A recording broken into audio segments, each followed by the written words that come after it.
Hey up everyone, Magpie Gaming here. I hope you're all doing well. So it's patch day. We've got a big patch that is going to be applied to the game today. By the time you see this video, the patch will have been applied. It isn't the Lighthouse expansion though, like some people believe it would be. That is still a ways off, I believe. I've interpreted Nikita's comments about the Lighthouse expansion to mean that it is nowhere near ready yet. It is definitely on the horizon, but it is not going to be anytime soon, I don't believe. I could be wrong, but we'll wait and see. But there is some good stuff in this patch, so I'm going to go through that with you. I'm going to pick out the juicy bits and leave the rest for you to read via a link in the description if you want to read the full patch notes. So this takes the game to 0.12.12.15.4, so that's quite a mouthful. So for optimizations, they've added several optimizations for the game server and network components, and they've improved the speed of loading into a raid. By how much, we'll have to wait and see, but any improvement is a bonus in my book. DLSS is finally in the game. Version 2.3.1, which I believe is the latest version, is now going to be available in the game to you if you have an Nvidia RTX card. So I think that's 2000 series and above.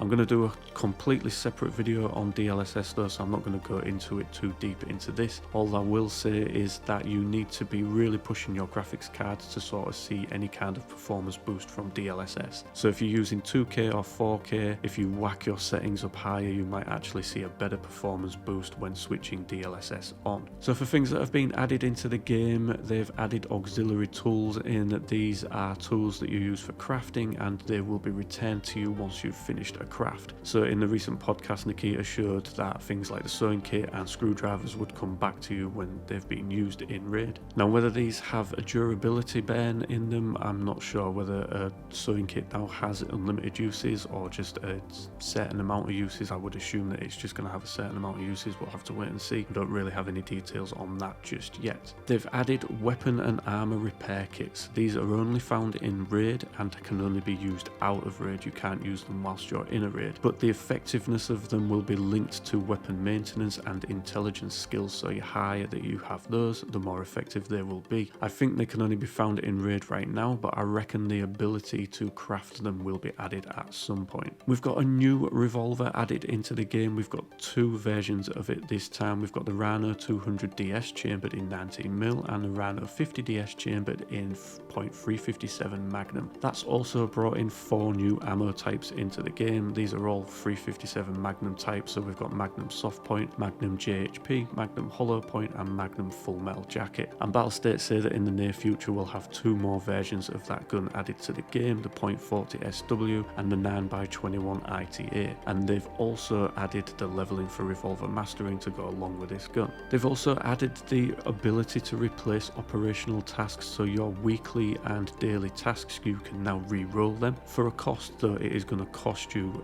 currency, and it's also going to cost you trader rep. Now they do say in the patch notes the cost of each subsequent replacement will increase until the task's completion timer runs out. So it looks as though you're going to have more than just one re-roll, but every time that you do re-roll it, the cost will get higher, so do bear that in mind. The death screen will now show a player's nickname if you were killed by a player scav, so player scavs can no longer hide behind that player scav nickname. Their true PMC name will be shown on the screen as well. What that's going to add to the game, I'm not too sure, but sometimes I do want to know the actual person I was killed by, so now you're going to get to see. And they've added the ability to sort tasks by location in the quest menu, which is just one of those sort of quality of life things that should have been there from the start, but is now in the game. Scav Ai has had a rework as well, so they've improved rogue AI to enhance their teamwork interactions. Like the rogues needed enhancements, but they're getting some anyway. They've reworked the spawn mechanics for scavs in order to exclude spawns near players and inside objects, so they shouldn't spawn too close to you now. They've reworked the scav behaviour mechanics on factory while players are fighting Tagilla. I can only assume that that means that the scavs will help Tagilla when he comes under attack by a player, so he could be harder to take on, but I could be wrong with that. They could maybe all run off in different directions, who knows. And the big one, they've added inertia for bots. So now while they're accelerating and decelerating, they have inertia added to them, and they've added speed settings for bots during stationary turning and running. So the bots now go by the same rules as the rest of us, which I think is a big bonus and might help when you're trying to take on raiders and especially the rogues. They've now got to go by the same physics as us, so they might be a little bit more predictable in their movements. And bots will no longer shoot while switching stance. You may have noticed that when they go prone or they go to stand up, they can shoot whilst doing it. They can no longer do that now. There has been a nerf, and I did see on social media a lot of people complaining about this, but I don't think that they'd read this right. They've reworked the stats of the endurance elite level skill. So that's at elite level. For those of you that have endurance at elite level, your breath recovery has been cut by 50% and your stamina has been cut by 5%. So yeah, people were going off about that one, but I don't really think that they'd read it properly. I think elite level is a very small percentage of the player base. I think the rest of us are just on the average level, and that won't affect us. And the biggest change in this patch is this one. They've disabled environmental sounds like wind and rain while loading into a raid. It's not the biggest change, but I'm quite happy with that one. I hate loading into a raid and hearing the rain.